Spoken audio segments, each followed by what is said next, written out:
नमस्ते दोस्तों, सुप्रभात। Welcome to the channel of Desi Bandhu. देखिए हम लाइव हैं हमारे फार्म के अंदर।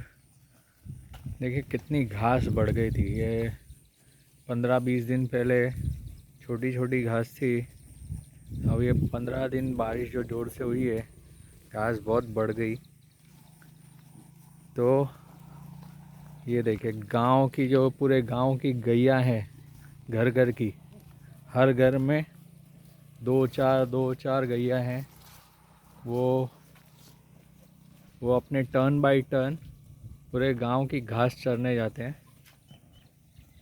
और इसको बोलते हैं एक सस्टेनेबल मॉडल। इसमें गैया जो है यहाँ पे घूमेगी, घास चरेगी। और जो खेती में घास की जो प्रॉब्लम है, घास बड़ी बड़ी हो जाती है, तो उसमें कैसे काम आती है गैयाएँ। कहीं पे अगर पूरी तरीके से डेजर्टेड है, यहाँ पे ज़मीन पूरी ही बंजर हो गई है, वहाँ पर भी गाय अगर जाए और घूमे, कुछ नहीं, जब उनका गोबर गिरता है वो ज़मीन के साथ, ज़मीन की मिट्टी के साथ मिक्स होता है। और वहाँ पर भी आप देखेंगे कि अगले साल जब बारिश होगी, अपने आप वहाँ पे थोड़ी थोड़ी थोड़ी घास उगने लग जाएगी। और 2-1 साल में वो ऑटोमेटिकली वो ज़मीन उपजाऊ बन जाती है। और गाय के चलने से भी ज़मीन ज़मीन को ज़मीन जो सख्त हो गई है वो नरम हो जाती है। तो ऐसे देखिए कितने फ़ायदे हैं ओपन ग्रेजिंग के, जो हमें समझने हैं और अपनी खेती में उसको इम्प्लीमेंट करना है। इसको सस्टेनेबल फार्मिंग। देखिए अभी आपको मैं ये दिखा रहा हूँ, ये देखिए यहाँ पर इतनी बड़ी बड़ी घास थी ऑलरेडी, ये चर के, ये यहाँ से चल के गई। देखिए अपने आप घास दब भी गई, खा रही भी है, उसको चर रही भी है। तो आप ये पूछेंगे कि भाई हमने जो पेड़ पौधे लगाए हैं उनका नुकसान हो सकता है, तो उनको आप अच्छी तरीके से कवर कर लीजिए, या ये थोड़ा खा भी जाएं, कुछ कुछ आपका कंद मूल जो भी है, पेड़ पौधे ये खा भी जाएं, तो वो इन शॉर्ट आपका नेट प्रॉफिट ही है। कि गोबर भी यहीं पे गिर रहा है कि नहीं, तो आपके ज़मीन के लिए भी वो फ़ायदा ही हो रहा है। तो गायों का देखिए कितना लाभ है खेती में, है ना। एक वातावरण ही अलग हो गया है, एक oxygen level, carbon level, everything ना, एवरीथिंग चेंजेस। एक ऑरा, ठीक है, यहाँ से ये चल के गए, कितनी बड़ी बड़ी घास दिख रही थी, ये अपने आप घास छोटी लेट गई, ज़मीन पे बिछ गई, आपको कुछ करना नहीं पड़ा, है कि नहीं।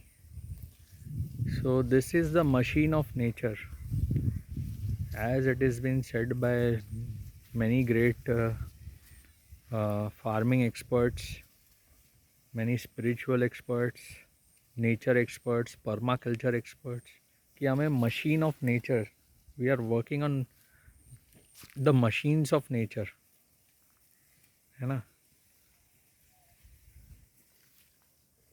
We don't have to create more and more mechanical things. Nature already have those machines. ये देखिए गाय चर रही है, उसके पेट में जा रहा है चारा, वो रिसाइकल हो रहा है अंदर ही अंदर, और आपको वो बढ़िया से बढ़िया खाद भी मिल जा रहे।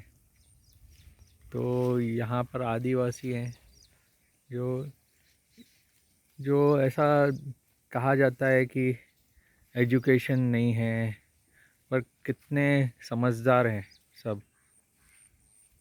ऑलरेडी वो जानते हैं कि पर्यावरण ने हमको सब कुछ दिया है और हमें कुछ करने की खास ज़रूरत नहीं है, हमें सिर्फ देखना है, उनको फैसिलिटेट करना है ना, और उसका मज़ा लेना है।